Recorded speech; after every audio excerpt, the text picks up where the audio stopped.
Hello again, Tolkien Fanatics. I'm here for the sixth scenario review and the last one for this first initial little bit of the series. Like I said, I'm breaking it down into three parts. So this is the last of the first six, and it is going to be covering Pool 6. And not only are we covering Pool 6, we're going to be covering Scenario 6. So there's a lot of sixes going on here. Sixth scenario review for Pool 6 for the Scenario 6. Yeah, go ahead, say that 5 times fast if you can. So I have chosen, if you're already flipping through your book and looking, the sixth scenario is, drumroll please, can't do it one-handed, A Clash by Moonlight. So this used to be Ill Met by Moonlight in the old times, or old days, back before the new edition came out. But now it is called Clash by Moonlight. A Clash by Moonlight. So this is actually an interesting scenario because of the fact that it's one where if you're shooting heavy army, you're going to hate this scenario due to the fact of the special rules that's in it. So let's go ahead and get into it, and then I'll start talking about tactics and strategies. So the layout is simple. It's just your standard 4x4 board. Starting positions after deciding who has priority for picking board edge. It is a 12-inch deployment, okay? So you pick your board edge, and you're going to be deploying on the back 12 inches. So there's going to be a long ways to go. You're talking about 24 inches right away worth of movement to get going into the game, okay? And then the standard, each warband model must be deployed within 6 inches of the leader, so on and so forth. So this game goes until quartered, so 25%. It's kind of an interesting one. So I'm going to talk about the special rules, and then we'll talk about scoring points, because scoring points in this one is definitely a bit different, okay? So the special rule, the dark of night. I mean, this is a Clash by Moonlight, so obviously it's going to be nighttime. The dark of night. Due to the reduced visibility, models cannot be targeted by shooting, magical powers, or special abilities over 12 inches away. However, as it is much harder to avoid a shot in the dark, all shooting attacks gain a bonus of +1 when rolling to wound. That's pretty cool. Siege engine models may still target enemy models more than 12 inches away. However, in this situation, they were only ever hit on the roll of a 6. So I'm not sure. I may have to go look this up and just add it below. I don't remember if this has been errated or FAQ'd with somebody asking, if you roll a 5, can you use the point of might from the siege veteran or siege captain to might that 5 to a 6? Just based on how the rules are written, looking at it right now, I would say that it would have to be a natural 6. No, it doesn't say roll a natural 6, but it does say the roll of a 6. Usually when that comes up, they're talking about a natural 6. So that's my thought process. I'm trying to actually see if I can't pull it up real quick.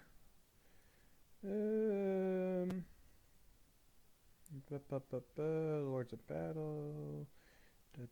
Nope, I don't really see it, so it might be something that hasn't been, asked about. If I were playing a scenario, or if I were TOing an event, and this did come up for siege weapons and whether or not they can use the point of might, I would say no, because of the fact that the book does say a roll of a 6. So yeah, pretty cool with that little special rule. So that's why I said shooting armies are not going to like this scenario because of the fact that they want to sit back and shoot, and now their ability to hit or ability to sit back and shoot has been reduced by half, depending on what the army is. I mean, most shooting heavy armies are usually 24-inch bows that are strength 2. So the fact they have to now get within 12 inches, so you're really just spending the first half of the game or so moving towards each other, because you start 24 inches away, one guy moves 6, the other guy moves 6, now you're at extreme edge of 12. So the next turn shooting will happen, but it's probably not going to be a whole lot. It is cool that the +1 to wound is there, and that's really big because, like I said, this is an interesting scenario when it comes to scoring victory points. So the main way is a 1-3-5 score. So you get 1 if you have a hero remaining at the end of the game. You're going to get 3 for having more heroes left. If you have 1 hero left alive, and you've killed more of your enemy hero models. And then you get 5 if you have at least one hero remaining and your opponent has none. So this is one where you're actually going out and trying to hunt hero models. So the +1 to wound and shooting can be really useful early game to maybe knock a hero off their horse, or to steal a VP through, a wound in shooting and take away their fate and something like that. So the other cool thing about this is it is shooting attacks, and throwing weapons are shooting attacks. So if you use a throwing weapon, you do get that +1 to wound still. Uh, that's pretty cool. Something that can be handy. All right. So normally a break or be unbroken is a 1 or 3 or a 2 or 1 or 2. This time it's a 3 or 5. It's kind of like to the death, where to the death is if you break each other it's 3, but if you break your opponent and are unbroken it's 5. So I really see that breaking your opponent can be a way to gain the majority of your victory points right there. You can go out there and break your opponent and not really focus on their heroes, and be unbroken yourself, and you're just going to score 5 victory points right there. Now that being said, if you're not too careful with your hero model, then your enemy could do the hero headhunting and end up scoring 5 VPs themselves while you're focused on trying to break. So this is one where you really got to, it's a different one. You've got to try and figure out exactly what you do. This is one where the heroes really end up just going at it and doing a lot of heroic striking and stuff, wherever that is. You don't see a lot of heroic combat so much in my experience. There's going to be a couple, especially if you can get, like, say, for example, an Aomer in a heroic combat, and he slingshots himself into a combat with Thaden, and Thaden's fighting an enemy hero, and Thaden struck. Well, say you're fighting like Gullivar, which is actually an example I had, where I was fighting Gullivar with Thaden, and I had the charge. So Gullivar is an infantry model, so you're going to get 3 attacks with Thaden, and I slingshot my Aomer in there, so I was throwing 7 dice and ended up being able to one-hit kill Gullivar that way, which is pretty cool. So you can see a few heroic combats, but mostly you're going to see a lot of heroes going crazy and doing heroic strikes and stuff. And then the chaff is just going to fight each other. So if you've got superior chaff units, your basic sword and board, whatever guys, you're probably going to be able to get that breaking ability a lot more. If you've got more heroes, maybe go in there early and take out a couple of your enemies if you can. Of course, usually when that's the case and you've got more heroes than your opponents, you've got lesser heroes. I mean, let's look at Rangers of Ithilien. None of those heroes are really scary in combat. Let's be completely honest.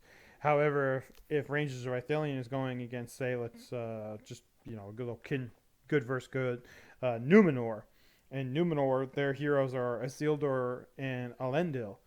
Yeah, you're going to be in trouble. Isildur and Elendil are going to walk in and start lopping the heads off of folks like Moblong and Angborn and what else? Damrod and Madril and even Faramir.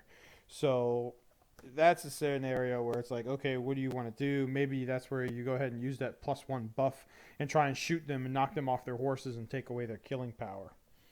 So yeah, that's the scenario in a nutshell. Pretty simple. The fact that nobody's really going to be able to maximize shooting, you could use some march in this situation, because you don't want to spend the first 3 turns maneuvering just to get close to your opponent. So maybe a march in an early game could really help you go ahead and get up there quickly so you can try and go break your opponent. Remember, we're talking about these games being played, their match play guidebook. Practicing is great with a friend, but if you really want to get that whole tournament, mindset going, you need to put a time limit in. And 700 to 800 points is usually about a 2-hour time limit. That 800 is where it starts getting into 2 hours and 15 minutes or so. So definitely 700, 750, you're looking at 2-hour time limit. 600 points, you're looking like an hour and a half, hour 45. And then anything above, usually 800, 850 and up, you're looking at more like 2.5 hours. So I've got another 1,000-point event planned for next February, because the 1,000-point event I did this February was a phenomenal success, and those have to be 2.5-hour rounds, just because of the fact that you're talking about usually having maybe not so much more models unless you're talking horde armies, but the fact that you're going to have bigger heroes and just a lot more strategy to it. So yeah, this is definitely a very good scenario to practice on. It is quasi popular, if that makes any sense at all. If I'm remembering my STEM words right for quasi. No, I don't think I am. Well, we'll just say it's somewhat popular. I have seen it in several events, more so in one community than in others, but I have seen it in at least two different communities, three if I include my own, um, for events. So, maybe not very likely to see at a 3 day event, just because it could replace a killing scenario like To the Death. I won't lie. I actually think I like A Clash by Moonlight over To the Death, just because of the fact that it helps to negate some of the broken bullshit stuff like siege weapons, which, don't even get me started on those. Um, but yeah, I do think it is a better option, because then not only are you trying to kill your opponent, you're trying to purposefully kill specific things of your opponent on top of trying to take out the chaff as well. So it's an interesting conundrum of what are you going to do in this scenario. Um, I would say if you are definitely like a big hero model, like I've started playing Numenor lately, definitely try and get like Elendil and Isildur running there together and doing some stuff. Our average points are usually between 750 and 800, so that's when I have a captain in there too, just for war bands and some extra might. That captain is going to definitely be my weak point, so if I want to try and protect the hero, it's probably going to be my captain, or just use him to hit flanks and use his 2 points of might for some heroic movements. Or not moving, I'm sorry, heroic combats, because he is a fight 5 captain. He can fly around the edge there, do some damage if you pair him up with some troops. Might be really good to do if you can try and isolate a guy, get the captain like 3 or 4 other guys in base contact with one model, slingshot 3 or 4 guys into combats off of a heroic combat in one turn. That's something you can look at doing for any army. Um, I'm thinking like Thranduil's Halls, for example. Usually you have Thranduil, and then Tario, Legolas, and then a captain is actually usually a pretty common pick. You'll see a Palace Guard captain being fight 6 in that +1 to wound. Yeah, they're trapped on foot, but that is something that they can still do. You can get that Palace Guard captain on edge with a spear support, and then another warrior or two getting spear supports with glaives. Just something like that you can do to use your captains to really go work on that whole like break your opponent but be unbroken thing, if that's what you want to go.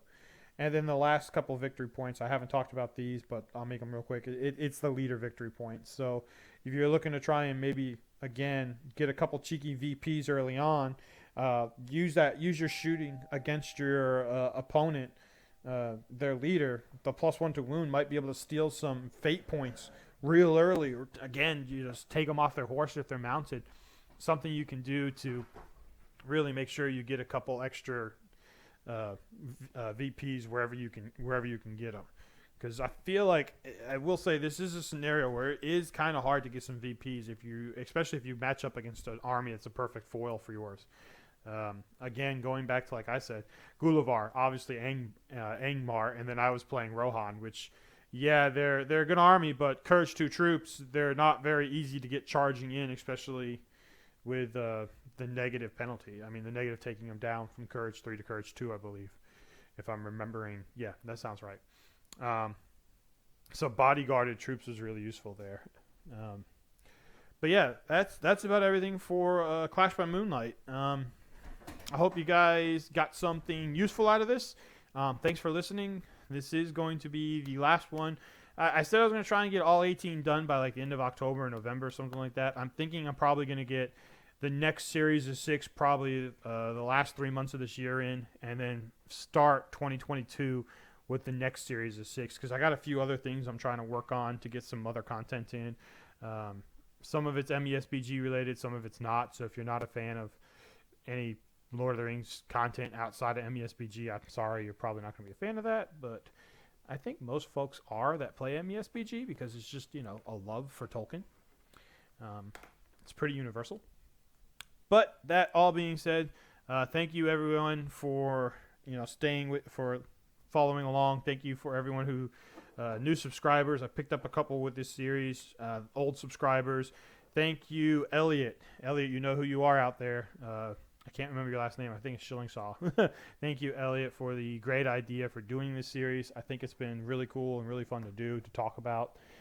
I am looking to do the next set of 6 and bring in some special guests from my local community and maybe some guys from outside the community. So maybe the next 6 might not be so much a individual, but like a group chat that's a longer video. And I know some folks like those types where you can just sit down and go ham on painting, a whole bunch of guys, and then just sit there and listen to a 2 or 3 hour long video. So maybe I'll do 2 or 3 of the scenarios all at once and get some other input from those other folks. Who knows? The future is always moving, always in motion, But yeah, thank you all again. Please like, share, subscribe. Again, we got to beat those damn YouTube analytics. They try and stop us. But until next time, take care and enjoy Tolkien's Legendarium.